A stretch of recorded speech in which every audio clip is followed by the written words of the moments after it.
சக்தி குருவடிச்சரணம் திருவடிச்சரணம். ஆக்கமும் ஆன்மீகமும்.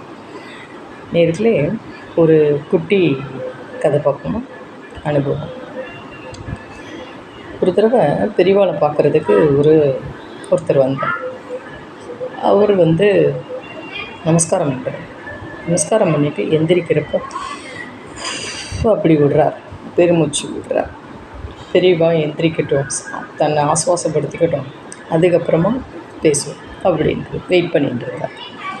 அப்போ நீ யார்ப்பா, என்னப்பா சொல்லுமா அப்படின்ட்டு மாமி இந்த மாமாவையும் சொல்கிறோம். இந்த மாதிரி எனக்கு நடந்தால் மூச்சு வாங்குது, உட்காந்து என்ன எதுனாலுமே மூச்சு வாங்குது அப்படின்ட்டு சொல்கிறோம். நீ என்ன உத்தியோகம் பார்க்குறப்பா? கணக்கு வாத்தியார். உன் கணக்குப்படியே நான் சொல்கிறேன். அதாவது நம்ம விடுற சுவாசமும் உள்ளே இழுக்கிற சுவாசமும் கரெக்டாக இருக்கும். விட்டால் எந்த வித வியாதியே வராது அப்படிங்கிற பதிவாக சொல்லிவிட்டு, அந்த விடுறதும் உள்ளே இது பண்ணுறதுக்கும் 21,600 இருக்கணும்.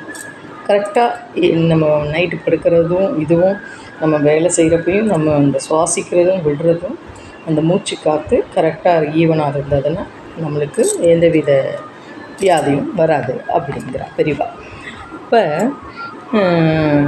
அவர் சொல்கிறார், நீ வாங்கின காசாக இருக்கட்டும், இதுவாக இருக்கட்டும், ஈவனாக கொடுத்துட்டு வரவு செலவுலாம் கரெக்டாக எழுதி வச்சுட்டு இதெல்லாம் இருந்ததுன்னா கரெக்டாக இருக்கும் கணக்கு அப்படிங்கிற பெரியவா. அதுக்கப்புறமா சொல்கிறா, இப்போ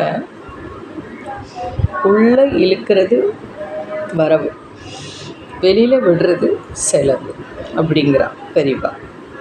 அப்போ நம்ம ஒருத்தருக்கு உதவி பண்ணுறோம், அது புண்ணியம்.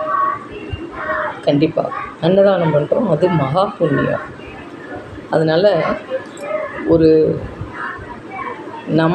நம்மளாக இருக்கட்டும், அடுத்தவங்களுக்கு சொல்லிக் கொடுக்குறது ஒரு புண்ணியம்னா என்ன அப்படிங்கிறத சொல்லி கொடுக்குறா. அப்பா ஸ்தானத்தில், குரு ஸ்தானத்தில், எல்லா ஸ்தானத்துலேயும் நம்ம சொல்லி கொடுக்குறோம். ஆகையால் இப்போ நம்மளுக்கு ஒரு 100 ரூபா வந்திருக்கு, நம்ம சேர்த்து வைக்கிறோம். குழந்தைக்கு ஒரு 5 ரூபா உண்டியில் போடு அப்படிங்கிற ஒரு இதை சொல்லி கொடுக்குறா பெரியவா. எல்லாமே நல்ல விஷயங்கள், நிறைய விஷயங்கள், நுணுக்கங்கள் எல்லாமே சொல்லித்தரோம். கண்டிப்பாக இப்போ பெரியவாளை நினச்சி ஒரு காரியத்தில் இறங்குறோம் அப்படின்னா ஜெயம்தான். கண்டிப்பாக அது நல்ல விஷயங்களாக இருந்தால், நல்ல ஒரு பொறுமையாக ஒரு இதுவாக இருந்ததுன்னா கண்டிப்பாக நடக்குங்கிறா பெரியவா. கண்டிப்பாக நேர்களே. ஆகையால் நம்ம அந்த காலத்திலே பிராணாயாமம் இதெல்லாம் சொல்லி கொடுத்துருக்கா. ஆகையால் தியானம், சகிப்புத்தன்மை, மௌன விரதம், இதை பற்றி எவ்வளவோ முன்னோர்கள் சொல்லி கொடுத்துட்டா.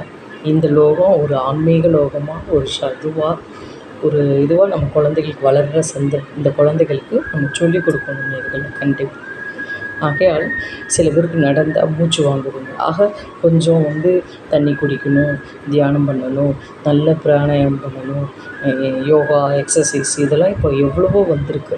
ஆகையால் அதை நம்ம கடைப்பிடிப்போம் நேர்களே.